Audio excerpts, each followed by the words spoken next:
नमस्कार, स्वागत है आपका। मैं हूं आपके साथ सुमित शर्मा। दुर्ग से इस वक्त की बड़ी खबर है, जहां सड़क हादसे में 2 युवकों की दर्दनाक मौत हो गई है और एक युवक की हालत गंभीर बताई जा रही है। बस ने बाइक को टक्कर मारी थी।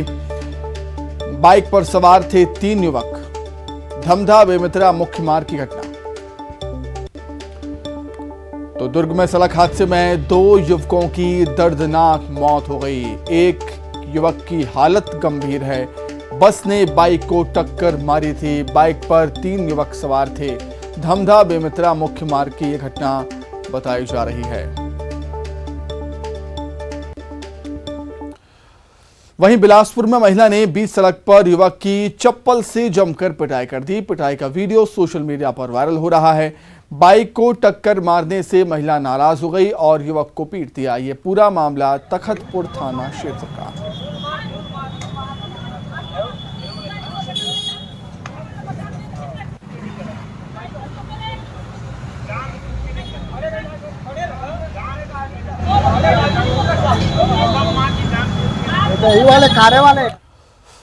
वहीं मंगलवार को आवापल्ली थाना क्षेत्र के रायगुड़ा में हुए मुठभेड़ पर सवाल उठने लगे हैं। ग्रामीण मुठभेड़ को फर्जी बता रहे हैं। जनपद सदस्य शंकर मांडवी ने मुठभेड़ पर सवाल उठाए और न्याय के लिए सड़क सी लड़ाई लड़ने की चेतावनी। वहीं पुलिस का दावा है कि घायल मोचा की भीमा नक्सली संगठन मिलिशिया का सदस्य है, जिसके कब्जे से विस्फोटक भी बरामद हुआ है। हमारे संवाददाता भरत दुर्गम कई किलोमीटर का दुर्गम सफर तय कर रायगुड़ा गांव पहुंचे और ग्रामीणों से इस मुठभेड़ के बारे में बातचीत की। मेरा भाई बोले सी नांगर जॉब करके आके खेत तरफ घूम रहा था।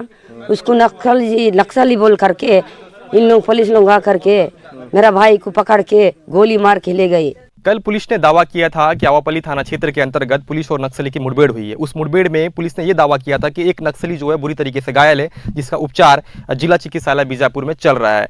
अब ये जो मामला है तुल पकड़ने नजर आ रहा है, क्योंकि लगातार हम ग्राउंड जीरो पर मौजूद हैं। रायगुड़ा के पावरगुड़ा पर हम मौजूद हैं। हरे भरे जो ये पेड़ पौधे हैं वो लगातार यहाँ पे मौजूद है। इसी जगह पर वो शख्स खेती करने के लिए पहुंचा था, ऐसा ग्रामीण का कहना है। लेकिन इस क्षेत्र की जो जिला पंचायत सदस्य है जानकी कोरशा, वो पूरी टीम के साथ यहाँ मौजूदगी उनकी नजर आई है। उन्होंने अपनी उपस्थिति दर्ज की। आखिर मामला क्या है, क्या चीजें बाहर निकल के आ रही है, हम इन्हीं से जानने की कोशिश करते हैं। ये है आजकल का खेती का सीजन है। अपने खेत में देखने के लिए बीमा आया हुआ था। उसी वक्त में शायद आए होंगे जवान लोग और कुछ गलत समझ के शायद गोली वोली फायरिंग वगैरह किए होंगे, वो अलग बात है। लेकिन यहाँ नक्सली के साथ कोई मुठभेड़ नहीं हुआ है और ग्रामीण कोई कुछ मतलब किस टाइप का सोच कर गोली मारे हैं नहीं मालूम मेरे को। मैं इतना बताना चाहूँगी कि ये जो फायरिंग किए हैं ये गलत हुआ है, ये ग्रामीण के साथ हुआ है। ऐसे में स्वयं आप अंदाजा लगाया जा सकता है कि लगातार जो सवाल उठ रहे हैं, जिला पंचायत सदस्य जानकी कोरशा ने भी न्याय की गुहार लगाई है कि जो घटना घटित हुई है, जो पैर पे जो नक्सली बताकर जो पुलिस ने गोली किया है, आखिरकार इस पे न्यायिक जांच होनी चाहिए और उसे परिवार, जो पीड़ित परिवार को पूरी तरीके से न्याय मिलना चाहिए। भरत दुर्गम, ग्राउंड जीरो से न्यूज़ 18। कल पुलिस ने दावा किया था कि आवापल्ली थाना क्षेत्र के अंतर्गत पुलिस और नक्सली की मुठभेड़ हुई है। उस मुठभेड़ में पुलिस ने यह दावा किया था कि एक नक्सली जो है बुरी तरीके से घायल है, जिसका उपचार जिला चिकित्सालय बीजापुर में चल रहा है। अब ये जो मामला है तुल पकड़ने नजर आ रहा है, क्योंकि लगातार हम ग्राउंड जीरो पर मौजूद हैं। रायगुड़ा के पावरगुड़ा पर हम मौजूद है, जहां कल लगातार पुलिस ने जगह मैं सबसे पहले आपको दिखाने की कोशिश करूंगा। अब इस जगह को देख सकते हो कि जिस तरीके से ये खेत का पूरा माहौल नजर आ रहा है। अब हरे भरे जो ये पेड़ पौधे हैं वो लगातार यहाँ पे मौजूद है। इसी जगह पर बालोद जिले वासियों को अब डायलिसिस और ऑपरेशन के लिए भटकना नहीं पड़ेगा।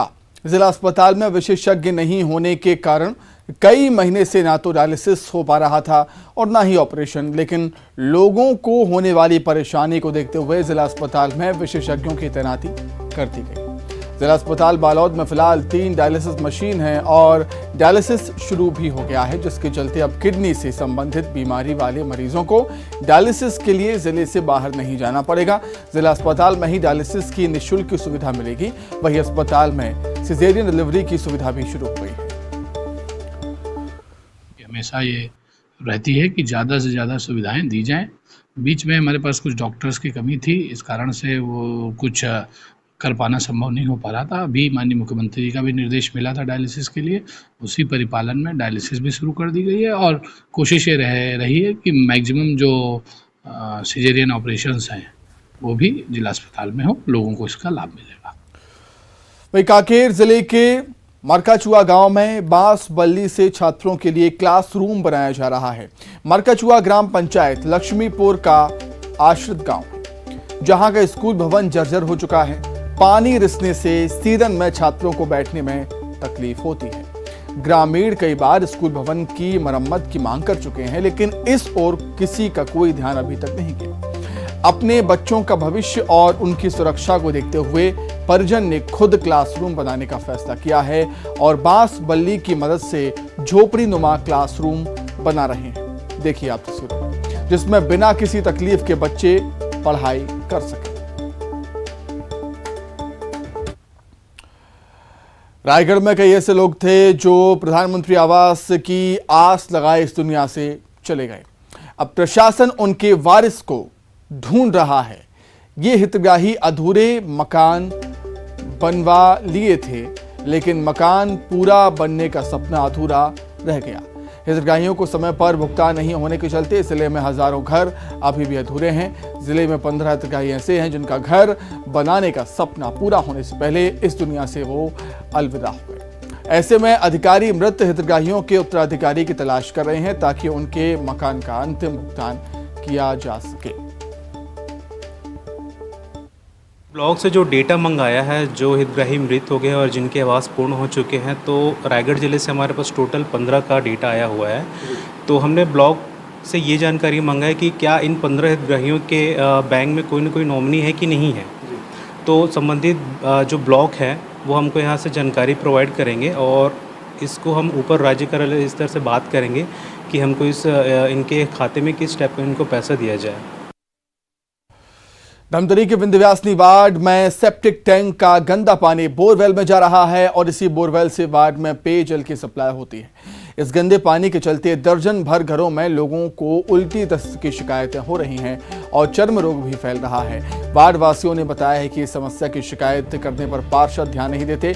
पार्षद की उदासीनता से लोगों में गुस्सा है। उधर वार्ड पार्षद का कहना है कि सेप्टिक टैंक का चैम्बर टूटा हुआ है, जिसकी मरम्मत की कोशिश की जा रही है, जबकि निगम कमिश्नर के मुताबिक इस संबंध में आज तक उन्हें कोई शिकायत मिली ही नहीं।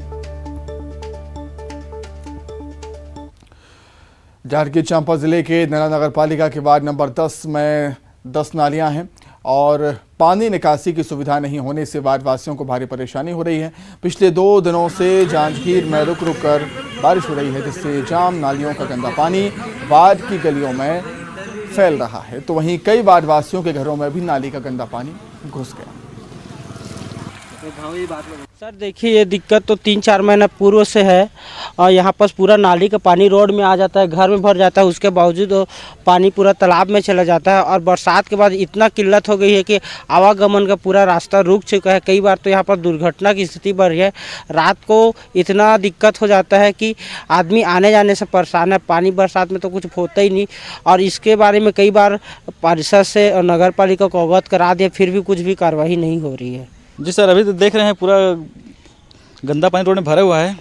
नाली का पूरा पानी जाम होकर यहाँ पर पूरा भर जाता है और यहाँ आने जाने में बहुत दिक्कत हो रही है। ठीक है, और अभी जब से पानी गिरना शुरू हुआ है तब से कीचड़ में रोड पूरा भर गया है, आने जाने में बहुत दिक्कत हो रही है। निश्चित रूप से हमारी जो बुनियादी जल निकासी की समस्या की जो बनावट है, नली निर्माण का जो रूपरेखा है, उसमें थोड़ा सा अभी सुधार की गुंजाइश बाकी है। हमारा शहर काफ़ी तेज़ी से विकसित होते जा रहा है और जिन क्षेत्रों में पहले सहज स्वाभाविक रूप से पानी निकल जाता था, वहाँ पे अब निर्माण कार्य होने के कारण रास्ते अवरुद्ध हो गए हैं, जिसके कारण हमको नए सिरे से प्लानिंग करने की आवश्यकता पड़ रही।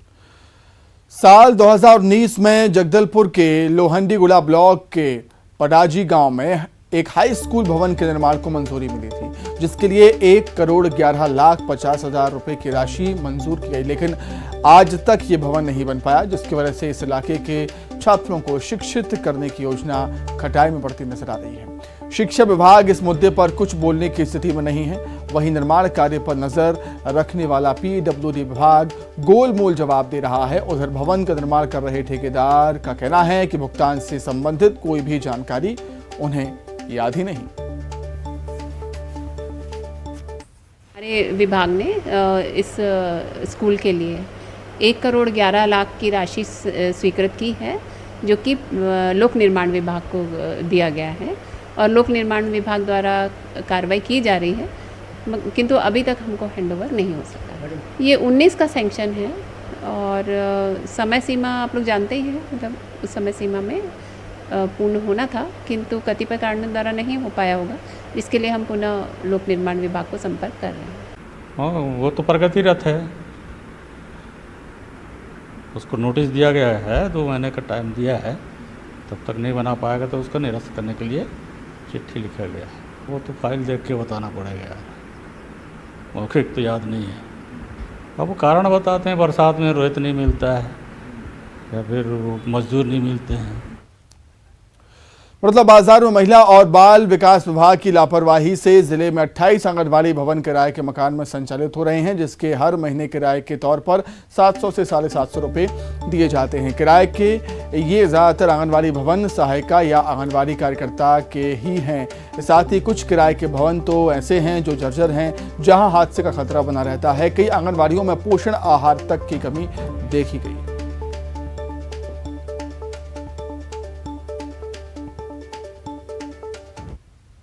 सर 2012 से संचालित हो रही है। जी जी, पहले किराए में रहते थे, अब दूसरा किराया लेके यही चल रहे हैं सर। कितना किराया देते हैं? अभी 750 दे रहे हैं सर। कितने बच्चे आते हैं?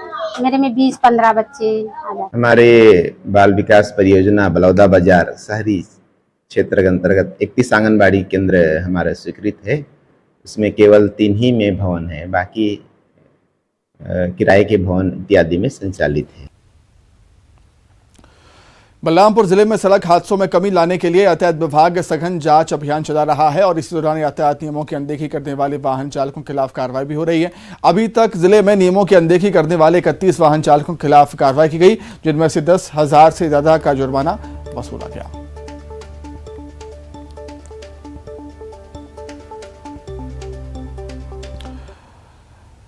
कांकेर जिले के अंतागढ़ ब्लॉक में पहला संभाग स्तरीय ट्राइबल नृत्य कला साहित्य अकादमी की शुरुआत की जा रही है, जिसके चलते कस्तूरबा बालिका आश्रम के नजदीक भूमि पूजन कार्यक्रम का आयोजन किया गया। कार्यक्रम में अखिल भारतीय गौंड महासभा की राष्ट्रीय महासचिव कांति देवी नाग शामिल हुई।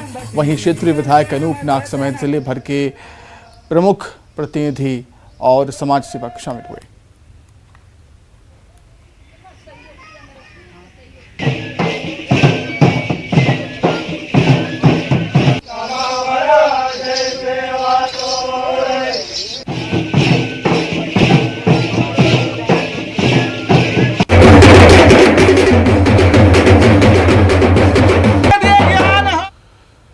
शहीद वीरनारायण सिंह की जन्मस्थली सोनाखान को पर्यटन स्थल के रूप में विकसित किया जाएगा। इसके लिए सोनाखान के युवाओं को ट्रेनिंग दी जाएगी। उन्होंने बस्तर में होम स्टे और टूरिस्ट गाइड सहित तमाम चीज़ों की ट्रेनिंग दी जाएगी। और इसी सिलसिले में कलेक्टर आदित्य बंसल ने सोनाखान का दौरा किया और इस दौरान उन्होंने सोनाखान के युवाओं से मुलाकात भी की। मंत्री महोदय के निर्देश पे जो शहीद वीरनारायण सिंह जी का जो मूल गाँव है, उनका जन्म स्थल है, यहीं पर वो उन्होंने पूरा काम किया था, तो वो सोनाखान है। सोनाखान को बेहतर रूप से विकसित कर रहे हैं, खासतौर पे पर्यटन के रूप से इसको विकसित किया जा रहा है। आदिवासी बहुल्य क्षेत्र है ये, और जैसा कि बस्तर में होम स्टे का मॉडल शुरू किया था, इससे पहले भी कुछ और ज़िले में भी किया था, धमतरी में भी हुआ है, कोंडागांव में भी हुआ है, तो उसी मॉडल को यहाँ पर भी ला रहे हैं। यहाँ पर हमारे जो युवा साथी हैं उनकी ट्रेनिंग शुरू हो गई है। विशेष उधर धमतरी में हाथी के हमले में एक युवक की मौत हो गई है, जबकि दूसरा युवक गंभीर रूप से घायल हो गया है। घायल को जिला अस्पताल में उपचार के लिए भर्ती किया गया, जहां उसकी हालत खतरे से बाहर बताई जा रही है। बताया जाता है कि चना गांव में पहले रहने वाले प्रियेश नेताम और संदीप कुंजाम कबड्डी मैच देखने आरौद गांव गए थे। रात में जब वो लौट रहे थे तभी रास्ते में बाइक का पेट्रोल खत्म हो गया। इसके बाद दोनों पैदल चलने लगे और इसी दौरान जंगल में दंतैल हाथी ने उन पर हमला कर दिया। सिलतरा के पास घटना घट गई। ग्राम सिलतरा के पास एक प्रियंश नेताम करके एक व्यक्ति की मौके पर मौत हो गई और एक व्यक्ति जो घायल है, जिसको जिला अस्पताल धमतरी लाया गया, जहां उनकी हालत डॉक्टर जो है स्वस्थ। सीएम भूपेश बघेल कल 30 सितंबर को कवर्धा जिले के दौरे पर रहेंगे। मुख्यमंत्री भेंट मुलाकात कार्यक्रम में शिरकत करेंगे। पंडिया विधानसभा के ग्राम इंदौरी और वनांचल ग्राम कुकदूर में जन चौपाल कार्यक्रम में हिस्सा लेंगे, जिसकी सभी तैयारियां पूरी कर ली गई हैं। मुख्यमंत्री पहले इंदौरी पहुंचेंगे, जहां वो मां चंडी मंदिर में दर्शन करेंगे।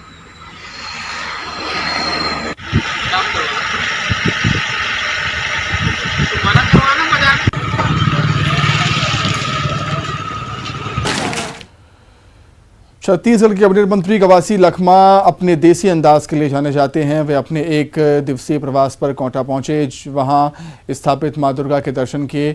उसके बाद आयोजित मेले में पहुंचे, जहां उन्होंने लोगों के साथ आकाश झूले का सैर किया। कवासी लखमा ने बताया कि वो लंबे समय के बाद आकाश झूले पर बैठे हैं। झूला झूलने के बाद उन्होंने मेले का भ्रमण भी किया।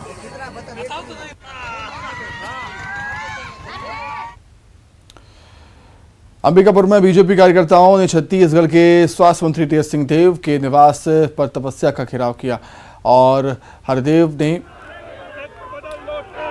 में जंगल की कटाई का विरोध किया। पार्टी ने आरोप लगाया कि सरगुजा जिले के उदयपुर ब्लॉक में परसा ईस्ट केते बासेन फेज 2 में कोल खदान के लिए हसदेव अरंडे के जंगल काटे जा रहे हैं, जबकि टीएस सिंहदेव का कहना था कि कोल खदान के लिए पेड़ तो क्या, एक भी डंगाल नहीं कटने दूंगा।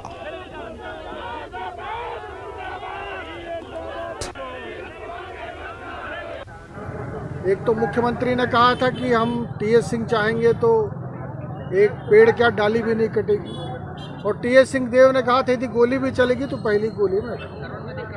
तो अब डाल भी कट रहा है, पेड़ भी कट रही है और लोगों को वहाँ दमन भी किया जा रहा है। तो कहाँ गए मंत्री जी? परसा ईस्ट केते बासेन परियोजना से संबंधित जो वृक्ष कटाई हाल में की गई है उसका ये विरोध कर रहे हैं, जबकि वास्तविक स्थिति ये है कि परसा ईस्ट केते बासेन परियोजना हेतु सभी प्रकार की अनुमतियां प्राप्त हैं। राज्य शासन से भी स्वीकृति है, केंद्र शासन से स्वीकृति है, फॉरेस्ट का डाइवर्सन ऑलरेडी हो चुका है और इसी के तहत 43 हेक्टेयर में वन के विदोहन का आदेश हुआ था और उसी के तहत वृक्ष कटाई की गई। वहीं हसदेव में जंगल की कटाई के लिए मंत्री अरविंद चौबे ने केंद्र को जिम्मेदार बताया। उन्होंने कहा कि इस मसले पर केंद्र सरकार को विशेष रूप से ध्यान देने की आवश्यकता है। चौबे ने कहा कि कोल ब्लॉक के अलॉटमेंट का सारा अधिकार केंद्र सरकार का होता है।